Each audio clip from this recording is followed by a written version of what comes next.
Welcome to Memento, my small work series for 2021. I am so happy to be able to share this work with you. First inspiration for Memento came from a silk scarf left to me by my Aunt Elaine, my father's sister. I wore it until it became frayed and kept it because I loved the pattern. Like many artists, I have always collected objects that speak to me in some way. Often natural objects that have interesting form and color, or that remind me of places I have visited.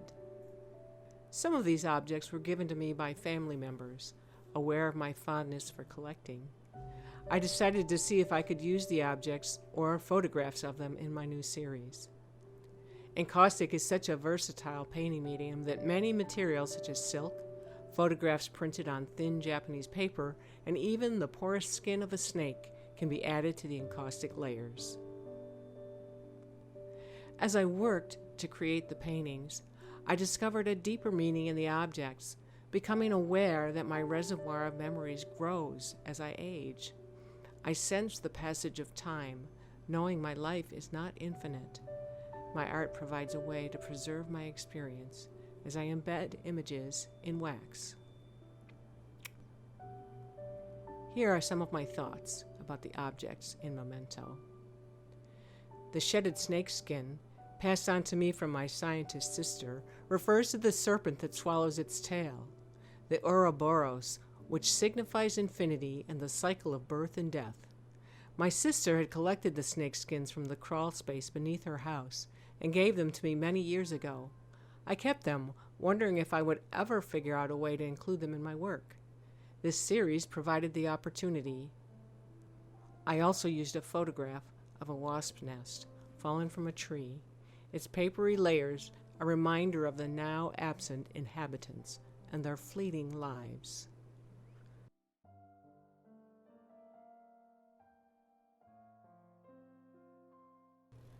The bark of a birch tree came from a recent trip to Wisconsin. The subtle black and white pattern is beautiful.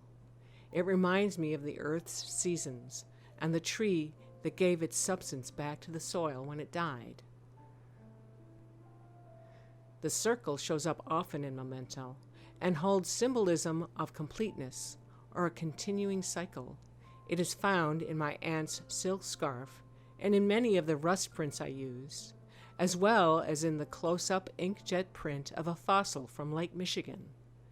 This image of a fossil coral shows the many circular chambers of this ancient life form. Rust prints are created from discarded metal objects that are man-made items beyond their usefulness. The imprints seem like memories of what they once were.